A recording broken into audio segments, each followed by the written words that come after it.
변방이 아닌 정치 중심에 서고 싶은 세 남자의 유쾌, 상쾌, 통쾌 정치 토크쇼 정치 인싸. 여러분의 사랑으로 정말 무럭무럭 자라고 있습니다. 6번째 시간인데요. 자, 저는 진행을 맡은 MBC 아나운서 허이루고요. 제 옆에 오늘도 정말 열띠면서도 유쾌 상쾌한 이야기 해주실 세 분 나와 계십니다. 민주당의 법률위원회 부위원장 맡고 있는 현근택 변호사 함께합니다. 안녕하세요. 네, 안녕하세요. 현근택입니다. 네, 자 그리고 우리 김태현 변호사님. 안녕하세요. 저 조국 장관님께 감사드려요. 자 그리고 감사드려요 장관님. 바른미래당의 우리 이준석 최고위원 오늘도 함께합니다. 어서 오십시오. 예, 안녕하십니까. 아마 이번 주까지만 최고위원 할 것 같은데요. 그래요? 사진 사퇴. 오. 사퇴하려고 각 잡고 있습니다 이제. 오, 컴백? 근데 뭐 사퇴하면 뭐해? 뭐 대표가 사퇴 안 하는데. 전 최고위원 하는 거지 이제. 아니 정병국 의원께서 결심하신다고. 그러니까 뭐. 근데 저희랑 상의 안 했어요. 아 그래요? 예, 그분이 한 1년에 한 번 정도 단독 행동 비슷하게 하시는데 저희랑 상의 안 했습니다. 예. 그러니까 그 지금 뭐 이따가 또 이야기를 좀 나눠보겠습니다만은 여러 가지 안건에 있어서 지금 이제 손학규 대표. 네. 의 그 발언과 네. 나머지 분들과 괴리감이 점점 좀 커지는 느낌이 들어서 손학규 대표님의 절제되지 않은 언행에 대해서 제가 최고위원으로서 그 청취자분들께 사과드리겠습니다. 예. 알겠습니다. 예, 많은 정치적 이슈를 만드셔가지고 제가 대신에 사과드리겠습니다. 그 답을 들으려고 물어본 질문은 아니었는데 예. 대신 사과할 권한이 없는 거야. 그러니까 예. 어쨌든 제가 좀 더 제대로 보필하지 못한 제 제가 네. 사과드리겠습니다. 어떻게 저 질문 하나만 네네. 안 돼요? 전문 용어로 하태경 의원하고 유승민 의원 사이 안 좋아요? 아니 어제도 오늘 뭐 있던데 보니까. 왜? 아니 잠깐 말씀하고 제가 찾아볼게요. 저것 때문에 그래. 그러니까 부산에서 이제 그 반조국 연대를 하태경 의원이 이제 했는데 저도 그 말을 한 현장에 있어. 니는 그거 왜 하나 이렇게 그냥 나올 수밖에 없는 상황이 있었는데 그게 싸운다는 거는 아니고 그냥 하태경 의원은 개인 자격으로 한 건데. 그런 거 할 때마다 이제 손학규 대표는 아싸 하고 이제 또 니네 한국당이랑 뭐 하려는 거지 이렇게 공격하니까 왜 공격에 빌미를 주냐 뭐 이런 취지요. 그러니까 그 반조국 연대 요 얘기도 뭐 이따가 해보겠습니다만은 그것과 관련해서도 지금 손학규 대표와 나머지 이제 또 바른미래당의 다른 분들과의 그 의견이 좀 이렇게 입이 안 맞는 듯한 그런 느낌들이 사실 있어요. 뭐 그 영역에서만 그런 건 아닙니다. 그러니까 저희가 뭐 사실 알겠습니다. 뭐 저희가 계속 얘기하지만 저희 협동조합 같은 느낌으로 같이 가는 것이지. 사실 뭐 그 우리가 예전에 비해서는 조금 많이 중요도가 떨어졌다고 합니다만은 그래도 이런 그 명절이 지나고 우리가 이제 드디어 만났잖아요. 이런 명절 때는 또 차례상에 어떤 주제가 올라가느냐 이게 상당히 늘 관심입니다. 어떻게 뭐 명절 어떻게들 보내셨어요? 명절요? 네.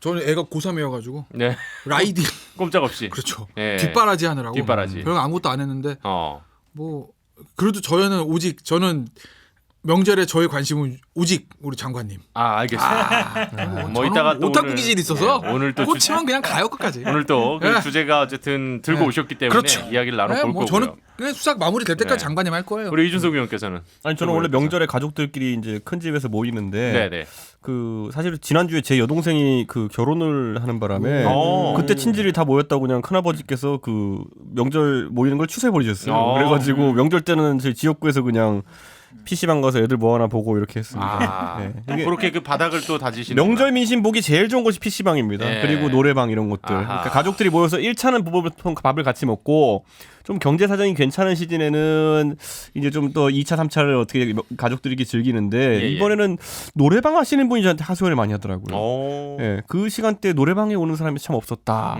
이게 다 지금 뭐 문재인 정부 때문이다. 어떤 게임이 좀 핫하던가요? PC방 가보셨더니. 근데 이게 우리가 명절에는요 평소에 자기가 레벨 올리던 게임이랑 다른 걸 해요. 그렇지. 그러니까 이게 뭐냐면 그 대한민국의 민속놀이 같이 돼버린 스타크래프트 뭐 이런 것들, 뭐 이런 것이 신민속놀이죠. 이제 그런 것들 하는 거. 오랜만에 이제 그 드론 좀 뽑고. 그렇죠. 그러니까 그게 확실히 그 문화가 있어요. 명절 때만 나타나는 PC방 문화. 그런 게 좀 있습니다.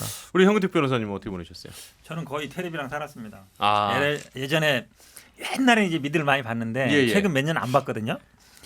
미드를 한 20개 본 것 같아요. 분명히 그거 아니고 내 생각에는 23번, 24번 돌아가면서 계속 보고 있었던 것 같아요. 너무 나태하신 거 아니에요? 왜? 지금 책임당한 모집 기간 끝났다고 너무 나태하신 거 아니야? 아니 사실 이번 명절에 사실은 뭐 우리 형님 댁에 가요. 형 댁에 가는데 우리 형이 이제 군 제대하셔가지고 조금 이제 우울하니까 정치 얘기는 잘 안 하고 그러는데 지역구는 뭐 아시겠지만 지금 우리 당 민심이 그렇게 딱 좋은 편은 아니에요. 다 조국 얘기거든요. 그러니까 그러다 보니까 좀 이번에는 좀 조용히 있었죠. 이럴 때 가서서 그 금태섭 변호사나 그 박용진 의원처럼 좀 세게 하시면 안 돼요? 거기는 현역 제가 당선되면 거기는 조국을 법무부 장관에서 끌어내리겠습니다. 이런 거. 현역이 아니니까. 공천 받아야 되잖아. 자, 왜 그러냐? 아니 나큰 정치할 줄 알았지. 알겠습니다. 여기까지 하고 일단 된 다음에 하는 거예요. 된 다음에. 자, 그러면 오늘 드디어 첫 번째 주제 우리 이준석 최고위원께서 가져오셨습니다. 예. 오늘의 주제는 바로 파르라니 깎은 머리. 그런데 이제 어쩌라고? 그렇죠. 오늘이죠. 예. 저희가 오늘 이번 주는 좀 월요일 녹화인데 오늘 오후 5시 그러니까 이제 야당 대표로는 최초로 황교안 대표가 지금 삭발을 했습니다. 네. 그러니까 이게 이제 이현주 의원에서 출발을 해서 박인숙 의원 그리고 이제 황교안 대표까지 지금 세 분의 야당 어쨌든 지도부라고 할 수 있는 의원들이 이제 삭발 투쟁을 했는데 평가가 참 분분합니다. 뭐 어떤 분들은 참 약자들이 할 수 있는 수단을 가지고 기득권층이 하는 건 이것 또한 폭력이다 뭐 이렇게 보시는 분들도 있고 오죽하면 그 결의를 나타내기 위해서 머리를 깎았겠느냐 뭐 이런 의견도 있고 자 일단은 오늘 청와대 분수대 앞에서 삭발 투쟁식을 했는데 어떻게 그 결과만 놓고 보면 승부수가 될 것 같으십니까? 우선 그 1절만 해라가 나올만 하고요. 1절만 해라. 지금 3절까지 갔다. 그러니까 지금 그거 이상이죠. 그러니까 예. 삭발이라는 게 사실 그러니까 이현주라는 여성 정치인의 센스가 뛰어난 게 이 상황에서 이게 나올 거라고 선점해 버렸어요. 그렇죠. 그러니까 이미 시기상으로도 뒤쳐졌고 신선함이 떨어졌고 또 한 가지는 뭐냐면은 당신이 장군이냐 아니면 그러니까 장관급이냐 아니면 영관급이냐 위관급이냐에 따라서 할 수 있는 게 다른데 네네. 지금 당신은 별이 5개. 예. 돌침대도 아니고 이건 자기 별 5개에 맞는 전략을 펼쳐야 되는데 요거는 제가 봤을 때 한 별 3개쯤 되는 사람. 별 3개. 그러니까 굳이 따지자면 이런 거 했을 때 가장 어울리는 분이 누구냐면은 그분도 훌륭한 정치인이지만 김성태 원내대표 같은 분들. 아하. 원래부터 행동형 정치인이었던 사람들. 그렇죠. 이 했을 때 이게 원래 노조 출신이고 이런 분들이 했을 때 좀 이제 파급 효과가 있는 것인데 그래서 저는 황교안 대표는 저는 이런 생각해요. 이거는 황교안 대표뿐만 아니라 모든 야권 대선 주자한테 제가 공통으로 비판하겠는데 이 상황에서 자기들이 벤치마킹해야 됐을 것은 이재명이었다. 뭐냐면 이런 상황 되면요. 지금 이재명 지사가 개인적인 어떤 그 사법적 어려움 때문에 좀 이번엔 조용한 것 같은데 이런 거예요. 이런 판이 떴잖아요. 그럼 야권 시절에 이재명 지사 같은 경우에는요. 바로 메시지를 냅니다. 국민 여러분이 입시제도 때문에 지금 상당히 어려워하기 때문에 국공립대 100% 정시해버리겠습니다. 그리고 성적 장학금 말고 나머지 장학금은 소득 상위 30%는 못 받게 해버리겠습니다. 거기서부터 시작하는 거예요. 이재명 지사의 스타일이 좀 그렇죠. 저는 이재명 지사의 그런 어떤 승부사적 기질을 굉장히 높게 평가하는데 그걸 던져놓고 시작해서 관심 받은 다음에 그 다음에 그게 말이 되냐 이러면은 뭐 조금 바꾸지 뭐 이렇게 하면서 이제 타협점을 찾아나가는 게 원래 제 생각에 대선 주자의 정치라 보는데 어쩌면 YS식 그런 약간 지르기 정치 이런 거 비슷하기도 한데 저는 지금 시점에서는 야권 대선 주자들은 그 정도의 박력이 필요했어. 이 판에서 자기한테 이 판을 끌고 오려면은 잘 생각해 보세요. 그때 탄핵 정국에서 다른 사람들 문재인 대통령 생각해 보세요. 그 당시 대권 주자였지만은 탄핵 얘기 나오니까 주저했어요. 네네. 그런데 거기서 안철수 대표 주저했어요. 그런데 거기서 바로 이재명 지사 먼저 탄핵이다. 그렇죠. 예.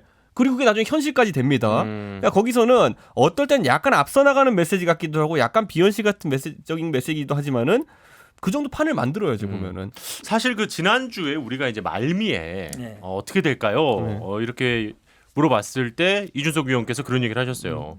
그러니까 이런 정치적으로 좀 보이는 액션을 취해야 된다. 야당 입장에서. 그런데 그러고 나서 이틀 후에 이현주 의원이 삭발을 한 거예요. 제가 그걸 보면서 시각적으로 충격인 거. 정말 시각적인 충격이 필요하다. 그래서 이준석 최고위원의 또 예상이 또 맞았구나. 아니죠.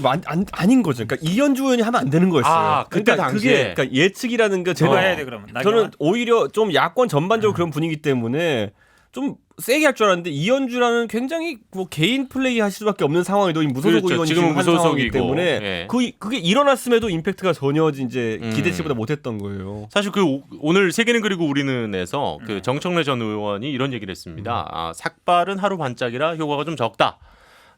효과만 생각했으면 오히려 단식을 했어야 됐다. 근데 제가 단식 예전에 이정현 대표 사퇴하라고 국정농단 해봤는데 단식은 또 결정적인 단점이 뭐냐면요. 숙성 기간이 필요해요. 그러니까 지금 이학재 의원 단식 오늘 하고 계신 거 저 가가지고 응원하고 왔거든요. 네네네. 근데 한 한 열흘까지는 쌩쌩해요 사람. 그럼 그때부터 이제 눕고 이제 해야지 사람들이 관심 가지고 하는데 지금 정국이라는 건 하루가 다른 정국이기 때문에. 뭐 이정현 의원 같은 경우에는 이틀만 해도 누우시던데요. 그거는 뭐 개인적인 특성이다 이렇게 믿고 싶고. 예. 그런데 이게 단식이라는 게 이게 그 시작할 때 다 준비를 잘해야 되는 게 이정현 대표도 그때 예기치 못한 단식을 했어요. 그치, 갑자기 했지. 꾸역꾸역 먹고 나가지고 하려니까 막 몸이 진짜 아프죠. 그러면 이게 처음에 준비 단계에 있었는데 또 저희 손학규 대표는 저랑 술 마시다가 가셨어요. 또 보면은 그러니까 이런 게 그러니까 기획 단식이 아닌 경우에는 그런 예기치 않은 상황들이 생겨요. 뭐 그래도 손학규 대표는 나흘인가 했지 않았어요? 9일인가 예, 제법 오래 하셨죠. 오래 했잖아요. 저요? 손학규 대표. 12열을 넘기셨어요. 열흘 넘겼잖아요. 저는 14일 했거든요. 준비했어요 그때? 저는 준비 하루 정도 그래도 했어요. 그러니까 보면은 그러니까 5명이 같이 했는데 결행 앞두고 이제 뭐 짐도 싸고 이렇게 하고 장도 비우고 무슨 뭐 구충제도 먹으라 그러고 별거 다 있거든요. 해야 된다고. 해야 된다고 그러더라고요. 안 그러면 몸 크게 상한다고. 근데 너무 이거를 삭발 이거를 제가 보기에 뭐 그렇게 희화할 필요는 없는 것 같고 어쨌든 본인의 의지는 보여준 것 같아요. 네. 근데 제가 받는 느낌은 약간 코너에 몰려서 한 느낌이에요. 그건 무슨 말씀이실까요? 왜냐하면 지금 말씀처럼 이제 선점했다는 말도 있지만, 그러니까 뭘 할까 본인 스스로 고민을 많이 했을 것 같아요. 근데 황교안 대표 다들 아다시피 뭐 이렇게 뭐 단식 농성이나 뭐 삭발이나 이런 거 안 해본 분이잖아요. 네네. 스크럼 짜고 뭐 해본 네네. 분은 아니거든요. 그러니까 이런 아이디어들이 많이 나왔을 텐데 제가 보기에 분명 단식 얘기도 나왔을 것 같아요. 이미 장애투쟁 뭐 어디 천막을 쳐라 이런 얘기 나왔을 것 같고 광화문에 천막을 치든지 아니면 국회에 치든지 이런 얘기 나왔을 것 같은데 본인이 할 수 있는 것 중에 제 생각에 순전히 제 생각이에요. 그래도 조금 쉽고 네. 조금 그래도 얘기처럼 뭐 하루짜리인지 이틀짜리인지 모르겠지만 임팩트가 좀 있고. 조금 있고 좀 그래도 좀 뭔가 좀 거리가 될 만한 거를 고민하지 않았을까 개인적으로는. 그런 면에서 본다 그러면 일단 결의를 보여준 것 같긴 한데 과연 이게 어떤 그러니까 방식으로서 그러니까 뭐 조국 장관 뭐 사퇴라든지 이런 것으로서 유효한가. 지금 얘기처럼 뭐 별 5개 이런 거는 동의하지 않아요. 저도. 왜냐하면 뭐 누군 해도 되고 누군 말아야 된다. 급에 맞다 안 맞다 이건 아닌데 그 자체로서 그러니까 단식이라는 어떤 단식이 아니라 삭발이라는 그런 어떤 투쟁 방식이 지금 같은 상황에서 과연 맞나. 차라리 저는 뭐 광화문 1인 시위라든지 아니면 뭐 청와대 앞 1인 시위라든지 그거를 예를 들어서 하루 종일 한다. 24시간 한다. 근데 그거는 괜찮은 것 같아요. 그거 사람들한테 보여줄 수 불청객이 있고. 나타났잖아요. 아니 그러니까 그렇긴 한데 서울역 그런 모습은 광장에서. 본인의 의사를 표현하는 건 맞는데 이게 지금 이현주 의원도 하고 박인수 의원도 하고 나경원 원내대표도 뭐 한이 많이 나오다가 하는 형식이 야당 대표로서 보여주기에는 제가 보기에는 약간 그냥 어쩔 수 없이 한 듯한 분위기 그런 것 같아요. 저는 기본적으로 이게 극단적인 형태의 일종의 투쟁? 정치행위 별로 좋아하지 않습니다. 저는 그러니까 단식, 그다음에 뭐 있죠? 삭발, 뭐 아주 더 하나 혈서도 있어요. 그리고 조금 온건한 형태에서 장외투쟁, 뭐 진보정당, 보수정당 반론하고 그다음에 무슨 뭐 의원직 총사퇴 이런 저는 극단적인 방식의 이런 것들 저는 별로 개인적으로 선호하지 않아요. 저희가 바로 웰빙 보수입니다. 전 그래요. 그러니까 특히 보수정당은 저는 안 어울리는 것 같아요. 그게. 그리고 그게 어떤 의미에서 보면 저 군사정부 시절에 독재한 거는 것도 아닌데 좀 후진적인 정치행위죠. 그러니까 정치 문화가 그 정도로 우리나라가 좀 이 국력에 비해서 굉장히 좀 뒤떨어지는 저는 단적인 예로 보거든요. 그래서 저는 기본적으로 누구든지 간에 단식이나 뭐 이런 거를 삭발 이런 거 저는 찬성하진 않아요. 않는데 그런데 황교안 대표의 그 삭발도 일단은 타이밍은 좀 늦었죠. 이현주 의원한테 일단 선점을 됐고. 그건 이제 이준석 최고위원과 같은. 그러니까 사실은 삭발을 하려면 솔직히 말하면 나경원 원내대표가 처음에 청문회 무산됐을 때 있잖아요. 그때 했어야 됐어요. 그때. 그러니까 왜냐면 엄청나게 강한 파급력은 있었겠네요. 그때 그냥 확 머리 깎아버려. 노태운돌에 앉아가지고 머리를 그때 깎았어야 된다고요. 왜냐하면 그때는 사실은 나경원 대표가 궁지에 몰렸었던 시절이거든요. 겨우 그 다음 주에 하루짜리 청문회 받아내긴 했지만 당내 일각에서 야 저거 완전 항복선언이야 이런 비판도 있었다는 거죠. 그러니까 사실은 그때 어떤 의미에서 보면 민주당이 청문회를 좀 안 받은 것도 조금 정치 도의상으로는 비판할 수 있는 측면이 있기 때문에 당시에 나경원 대표 머리 확 깎아가지고 투쟁했으면 조금 얘기는 달라졌을 거예요. 그리고 나경원 대표가 사실은 머리 깎는다는 게 우리가 납득이 이게 좀 화면이 와닿지가 않잖아요. 화면상으로도 충격을 좀 줄 수 있었고 굉장히 효과가 있었을 텐데 그거 한 타이밍 놓쳤고 그런데 이현주 의원이 저렇게 하고 나오니까 황교안 대표도 지금 그럼 마지못해라는 표현을 좀 쓰긴 그렇지만 좀은 타이밍상 늦은 측면이 있죠. 그리고 또 하나는 그럼 다음에 뭐 할 거냐라는 거. 그렇죠. 그거거든요. 그러니까 다음에 뭐 할 거냐는 건데 지금 자유한국당이 지금 굉장히 좀 속은 편하진 않을 거예요. 왜냐하면 지금 여론조사 보면 무당층이 이제 무당이 제일 높습니다. 아 그렇죠. 제일 정당 무당. 네네. 당 이름을 무당으로 무당이야, 장난해 볼까 무당. 그리고 더불어민주당, 그다음에 자유한국당 20%가 깨졌어요. 20%가 깨졌다는 얘기는 어떤 의미에서 보면 탄핵에서 대선에서 홍준표 대표가 23% 얻었거든요. 네. 그거보다도 안 나왔다는 거예요. 물론 그 대선 때는 모든 표를 다 끌어모은 거긴 하지만 그 상황이 정말 안 좋았잖아요. 그렇죠. 그런데도 23%가 나왔어요. 그거보다도 지금 정당 지지율이 안 나온다라는 건 민심이 더불어민주당을 떠나도 아직 자유한국당한테는 돌아가고 있지 않다는 거죠. 그러면 사실은 그거를 흡수하는 방안들을 좀 생각을 해야 되는데 뭐 삭발 자체야 그래요. 강렬한 의지와 결기를 보여주는 건 맞아요. 네. 그러니까 오늘 사실 청와대 앞에서 했으니까 강기정 정부수석하고 김광진 정부비서가 나와서 하지 마시라 그렇죠. 대통령 그렇죠. 걱정하신다는 얘기를 했는데 물론 그것도 일종의 쇼잉하는 정치행위일 수도 있겠지만 약간 청와대 걱정도 좀 있는 것이거든요. 그렇죠. 저거 제1야당 대표까지. 대표가 삭발했는데 저거를 해가지고 만약에 보수가 결집하면 어떡하지? 라는 걱정도 사실 없진 않을 거예요.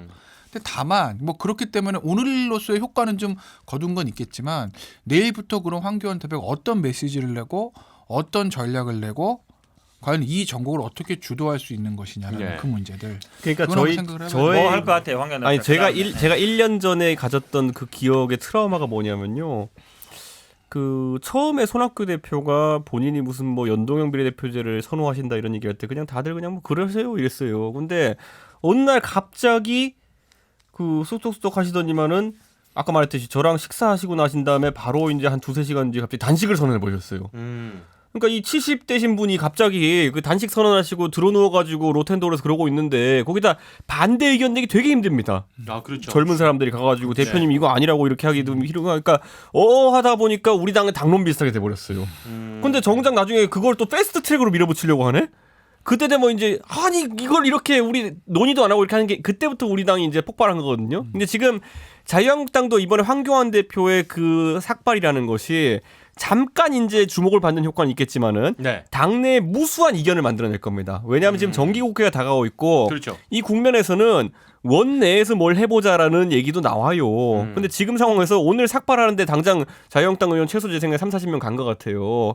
이게 대표가 원외다 보니까 자꾸 밖으로 끌고 나가려는 원심력이 생기는 거거든요. 원 밖으로 끌고 나가려면 원심력이 생겨요. 그러다 보니까 지금 또 나경원 대표와의 간극이 생길 수밖에 없는 지점이에요. 지금은 정기국회인데 원내대표가 이건 내가 주도하는 국면인데 자꾸 저렇게 뭐 삭발한다 사람들 끌고 나가고 이러면은 뭐라 딱히 말하기도 힘들거든요. 자기는 머리 깎았는데 나는 머리도 안 깎았는데 뭐라 하기도 뭐하고 그러다 보면은 주도권 싸움이 잠재되어 있는 것처럼 보이지만 결정적으로 터져버립니다. 그러니까 그 사실 그래서 류호혜 전 최고위원이 그 아까 말씀하신 서울역광장의 1인 뭐 시위 때도 그 이제 뭐 탄핵 무효라고 빨리 말씀하시라 뭐 이런 얘기를 했고 또 이제 뭐 나경원 대표의 뭐 시간이 왔다 뭐 막 이런 얘기까지 지금 나오고 있어요. 그리고 오늘 또 그 정의당 논평이 상당히 좀 아픈 논평을 했죠. 사실 이제 머리 깎으셨으니 군대 가시면 되겠다 뭐 이제 이런 얘기까지 나왔는데 그러면 향후에 연은 뭘 할 수 있다고 보세요? 저는 정의당의 그 논평은 정치도 이상 하면 안 되는 논평이에요. 정치도 이상. 그렇죠. 그러니까 어쨌든 제1야당의 대표가 나름의 결기를 남한테 피해 줬습니까? 내 머리 내가 깎는데. 근데 그걸로 뭐 당연히 야당 정파가 입장이 다르니까 찬성은 못 하겠지만 머리 깎았으니까 군대 가세요. 너무 비아냥거렸다. 약간 비아냥거리는 그런 비아냥거린 거죠. 그거는 사실은 공당으로서 저는 뭐 의원이 개인 자격에서 뭐 페이스북에 글을 쓰는 건 모르겠는데 정당의 공식 논평으로서 저는 그거는 사실 정치도 이상 그렇게 하면 안 된다고 봐요. 옛날에 민주당 검은 머리 외국인 소리 듣는데. 아니 뭐 갑자기 거기까지 계속 말고 다음에 뭐 할 거 같냐고 그 얘기를 해보세요. 다음에 뭐 할 거냐는 거 사실은 뭐 비공식 대변인으로. 그러니까 사실은 조금 대책이 없죠. 솔직히 말씀드리면 왜냐하면 이미 시간을 좀 놓쳤고 그리고 아까 이준석 최고위원이 얘기했던 그게 사실 굉장히 좋은 방안이거든요. 그것도 사실 이제는 타이밍을 좀 놓쳤어요. 그렇지. 타이밍 놓쳤죠. 이제는. 아니 늦었다 생각해도 그게 낫다니까. 지금 가서 이재명스럽게 하라는 거예요. 이재명이 되라는 게 아니라 이재명스럽게 하라는 게 저는 그거 굉장히 효율적인 전략이에요. 명확한 메시지를 정확하게 줘라. 그러니까 이미 국민들에게. 그리고 어떻게 할 건지 행동 플랜을 밝혀라. 이거요. 지금 보면은 그 제가 봤을 때 지금 자유한국당의 장애 집회할 때마다 제가 그래도 무슨 말들을 하는지 이제 유튜브 방송 녹화된 거 막 살펴보거든요. 그런데 선동가가 없어요. 그러니까 지금 보수 쪽에 선동가가 필요하다는 게 뭐냐면은 우리가 왜 싸우는가를 해야 될 이제 정치 장교 비슷한 사람이 있어야 되는데 이게 안 돼요. 그러다 보니까 모든 사람이 마이크 잡으면은 조국, 문재인, 자유 대한민국 지키자 뭐 이런 정도의 단어 조합으로 해가지고 하는 말 똑같이 하거든요. 근데 그거는요 그냥 듣는 대중 입장에서는 진짜 막 태극기 눈물 흘리는 사람 아니면은 네. 아 니네가 조국 되게 싫어하고 문재인 대통령 되게 싫어하는 건 알겠다. 근데 그 다음에 뭐 어쩌라고가 나올 수밖에 없어요. 근데 거기서 할 수 있는 게 대안제시인데 거기에 나올 수 있는 게 지금은 너무 쉬운 판이에요. 그러니까 뭐냐면 입시제도 네. 그리고 아까 말한 장학금 아니면은 앞으로 공무원이나 이런 게 대한민국 인재 선발 기준 이런 것들에 대해 가지고 명백한 원칙 하나 천명하고 난 이거 밀고 나가겠다. 그것만 가도 되는 거거든요.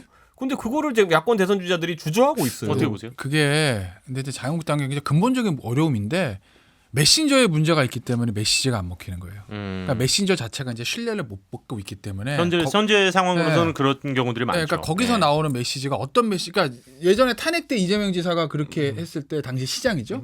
시장 시절에 사실은 야권 지지자들한테 굉장히 많은 지지를 속된 말로 그걸로 전국구로 뜬 거예요. 전국구로.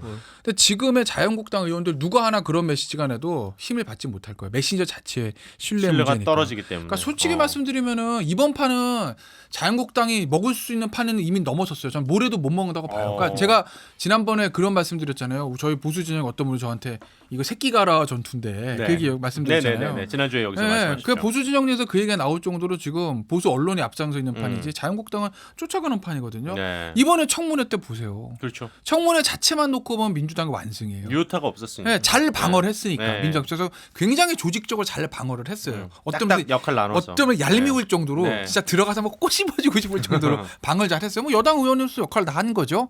그런데 자유한국당은 사실은 중구난방이었지 제대로 된 전략이 없었거든요. 이미 저는 이 판에 자유한국당을 먹긴 힘들다. 그렇다고 보면 내년 총선 놓고 좀 롱텀으로 볼 필요가 있지 않냐. 롱텀. 네. 저는 이준석 의원이 제기한 거 약간 이의 제기하고 싶은 게 뭐냐면 네. 이게 입시 문제는요. 네. 사실은 이제 아마 이제 수시 문제 많다, 학종 문제 많다는 건 다 동의할 것 같은데 그렇다 해서 100% 정시. 그러니까 얘기 들어봐요. 아니, 그러니까 그렇게 가도 또 쉽지 않아요. 왜냐면 그럼 당장 어떤 얘기가 나오냐면 입시제도 그렇게 자주 바꿔가지고 그나마 적응하기 힘든데 그 얘기 다 모르지 않아. 다 아는데 사실 하기가 쉽지 않은 거예요. 입시 문제를 건드린다는 그 부분이 지금 당장은 먹힐지 모르지만 어느 정도 이분들이 뭐 초등학교 때부터 중학교 쭉 준비해온 과정들이 있단 말이에요. 그렇죠. 이걸 또 바꾸냐. 이 부분에 대해서는 없이 쉽지 않고 국공립도 마찬가지예요. 그다음에 장학금 문제도 이번에 보면 대부분 뭐 국립대도 있었지만 뭐 사립대도 있고 아니면 장학금마다 다양하단 말이에요. 동문회 장학금, 뭐 개인이 주는 장학금도 있는데 이거를 단순히 얘기처럼 난 성적 승부만 하겠다라고 했을 때 먹힐 수 있는 구도가 아니에요. 기본적으로. 뭐 일단 때문에 이견은 쉽게 있어요. 제가 그러면은 현근택 변호사께 다른 종류의 질문을 조금 드려볼게요. 그러니까 지금 아까 말씀하셨던 것처럼 이번에 이제 그 MBC도 여론조사를 했는데 결과를 보셨는지 모르겠습니다만 MBC 조사에서는 최초로 지금 그 문재인 대통령의 국정 수행에 대해서 부정평가가 긍정을 앞섰어요. 그렇죠. 이번 네. 추석 연휴 기간에 했던 조사에서 최초로 MBC 조사로는 최초로 앞섰고 그리고 이제 아까 말씀하셨다시피 지금 무당파가 일당이거든요. 그러니까 민주당도 지지율이 계속 빠지고 있어요. 그렇죠. 근데 네. 그게 아직까지는 한국당으로 좀 가지 않고 있는 거예요. 네. 그러니까 민주당 입장에서도 이게 지금 손 놓고 있는 상황은 절대 아니란 말이죠. 지금 제가 볼 때는 상당한 위기감을 느끼시고는 있는지도 되게 궁금해요. 당연하죠. 왜냐하면 특히 이제 그게 20, 30대 특히 20대 분들이 어쨌든 우리 당을 지지하던 분들이고 네. 그분들이 문제 제기하는 게 어쨌든 절차적인 공정성 문제 이런 부분이잖아요. 특히 가장 민감한 입시 문제고. 근데 이 부분이 아마 제가 보기에는 물론 이제 저희들도 뭐 이게 당장 뭐 무당층 갔다고 해서 그게 한국당으로 간다든지 아니면 바로 올 걸 보지는 않는데 근데 기본적으로 아마 그 절차의 공정성 문제나 아니면 뭐 제가 보기에 뭐 계층 상승이란 말은 좀 적절하지 않은 것 같고 어쨌든 사회 이동성 문제 네. 그런 부분들이 뭐 드러났다고 봐요. 근데 이게 단순히 한 뭐 개인의 문제는 아닌 것 같고, 뭐 평소에도 아마 많은 분들이 대부분 절감할 거예요. 그러니까 어쨌든 좋은 대학을 가기 위해서 열심히 노력하고 좋은 대학을 간 이후에 또 좋은 직장을 얻기 위해서 열심히 노력하는데 그게 생각만큼 안 되고 있다. 근데 누군가는 그냥 뭐 편하게 쉽게 가더라. 편하게 간다. 이게 드러난 게 가장 큰 거잖아요. 네. 근데 아마 조금 시간이 지나면서 지금 뭐 이제 대학가 뭐 촛불 집회 문제도 있는데 아마 그게 단순히 그러니까 우리 당의 지지자로 대표되는 조국 장관 개인의 문제는 아닌 것 같다. 지금 나경원 원내대표 얘기도 나온 것처럼 그런 거는 좀 인식해 가는 상황이 아닌가라고 봐요. 이게 보면 아까 이제 롱텀 제가 말씀드린 거랑 네네. 연관된 건데 민주당 위기감이 있을 거예요, 당연히. 그죠? 하지만 이 사이로 가면 민주당 총선 이기죠. 왜냐하면 대통령 부정평가 높았자고 딱 해도 지지도 45% 막 이래요. 그렇죠. 원래는 사실 지금 깨져야 되는 거야 40% 선이. 솔직히 경제도 안 좋고 외교도 뭐 없잖아요. 뭐 유엔 총회 간다고 뭐 달라지겠어요? 혹 들어갔다가 혹 붙여 올 수도 있는데 까놓고 얘기해서 그렇잖아요. 그럼 뭐 되는 게 없는데 40대의 후반을 유지한다는 거예요. 근데 그 40%는 후반은 45% 정도로 잡을게요. 네. 굉장히 똘똘똘똘 문천의 45%는 거죠. 그건 아마 내년 총선에 웬만하면 민주당 후보들 표로 연결이 될 거예요.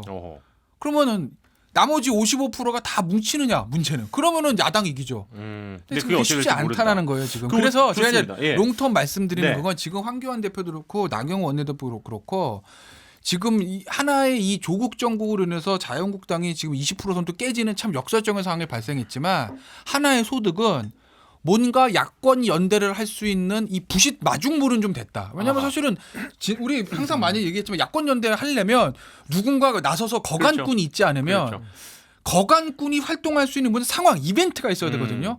이거만한 좋은 이벤트는 없어요. 지금 이벤트가 딱 생긴 거예요.